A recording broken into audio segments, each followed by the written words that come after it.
Morning. Good morning. Good morning. How's it going, Randy, with the workouts? Good. Good. This is our fourth week, and we made progress. It's we gotta go a little slower because everybody's new, and so we're starting from scratch. But we made good progress. A lot of our stuff in the summer, normally I just have them do skill stuff, and don't worry about offense or defense until the fall. But with this team, we're gonna have to start making some progress as far as offensively. Just get them where they know a lot of that stuff. So when we come back in the fall, we're not starting from square one. Is that because there's so many new players? Yeah, it's a totally new team. So it's all good though. They're sharp guys. They're good guys. They have good attitudes, and we made good progress. So we have this week and then 4 more weeks, and then we'll get about 3 weeks off and come back to start school. So it'll be here quick. We saw you talking about habits out there at points. What are some of the things that you want being instilled right now? The biggest stuff is not anything to do with the drills. The biggest stuff is laying a foundation for your program, and that would cover toughness, that'd cover team, that'd cover togetherness, that'd cover work ethic. Those are the things that we're working on. Those are the things that getting them up in the morning early, just little discipline things, toughness stuff, and as a team, they need to buy into that, because that's what's again. We'll get good enough players. And I think we'll do a good job of coaching them, but we have to lay that foundation. That's not just for this year. That's for years ahead too. How's it for you to be able to get back in the gym and instead of talking about it, being able to be active? Yeah, it's great to be back in the gym with the team. What do we have? We had a break when we got here, so we really didn't have our team here till June 8th is when they came in. So that part was great. Finally getting to work with your team, and such a scramble in the situation we came into as far as we had 2 guys back, we had Bryce back, we had BJ back, but we never coached them. So everything was from square one, like I said.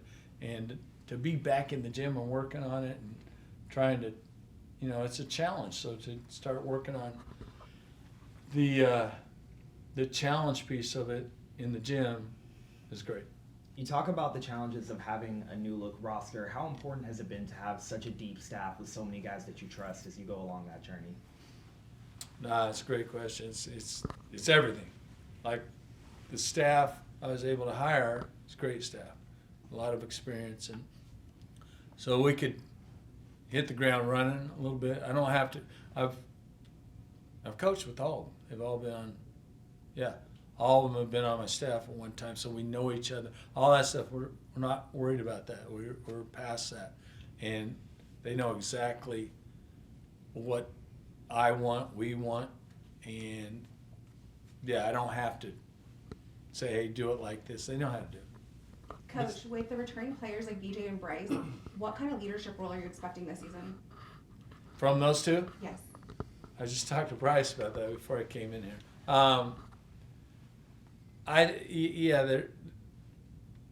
They're both a little different. Bryce has played Division I basketball. He's played on a pretty good team. Started, so I expect a little more leadership out of him, and that is kind of his personality. And so, I think the players respect him, and Bryce is a sharp guy. So he needs to help lead. He's the only guy who's played here before. And then BJ got hurt, so he didn't really get to play last year. He didn't even get to practice. He got to practice for about 6 weeks, then got hurt. So he's in a little different situation, and he's getting more and more confident. He's a hard worker. And eventually, especially because of the position he plays, he's going to need help us lead. He's a little more of a quiet guy. So they're 2 different guys. And I think I would expect Bryce to be able to help with the leadership role on this team. What do you think about the roster that you assembled overall, and how competitive that you anticipate it might be able to be? Yeah, so obviously I know two of them very well. They played for us the same year, so I know those two.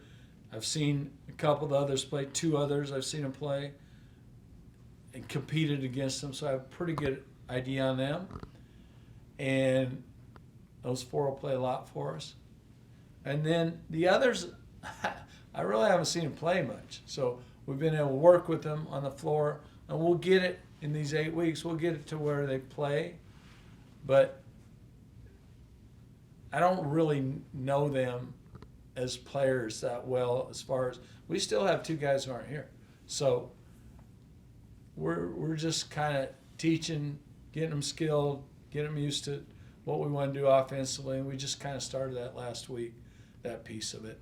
So, like I said, we want to get them where they're not thinking and get them where they're just playing. And so if we can get that done in 8 weeks, and they know our drills, that we would start practice, they know we want them to get where they know how we practice those things, so those are out of the way, so in the fall we're not just starting to teach that. So to answer your questions, I don't know our team that well. I do like our personnel, and I do like these guys as far as their eagerness to be coached and part of a program that hopefully can play for championships.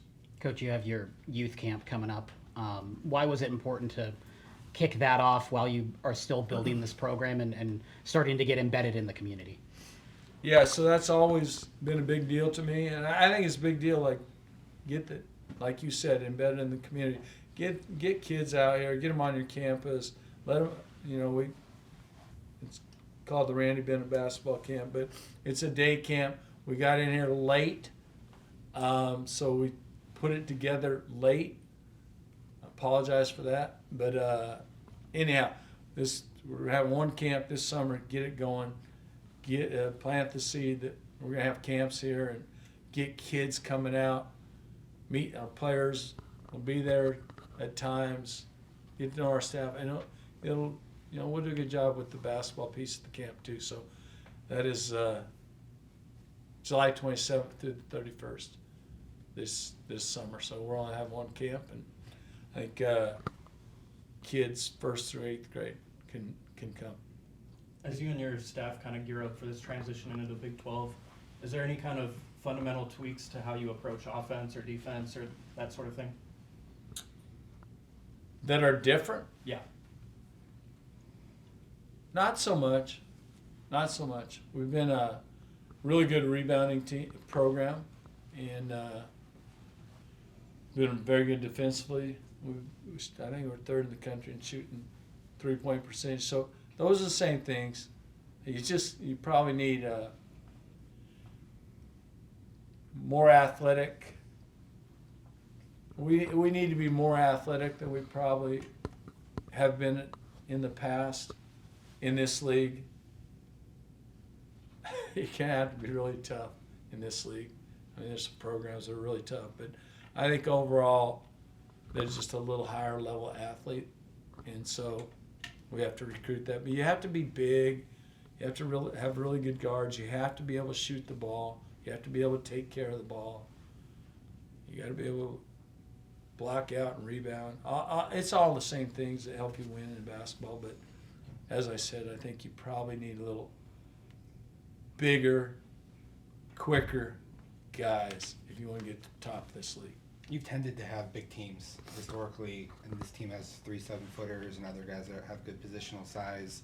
So how do you feel about that element of it in light of what you're saying about the importance of being big and strong?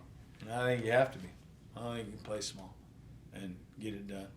So we're trying to, assemble a team that has guys that can play against other teams that are big. I mean, you look at most of those teams in the Final Four and playing at the top of this league. Arizona's a good example. They're big as heck this year. We scrimmaged them. where I was at last year, so I know exactly what they look like. And so you have to have that. You don't have to have that. You're going to get crushed on the boards and get crushed inside. So that was one of our strategic pieces when we recruited. You have to have good bigs.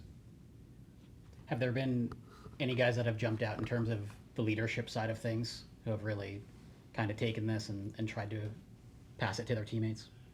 Yeah, I think the guys that have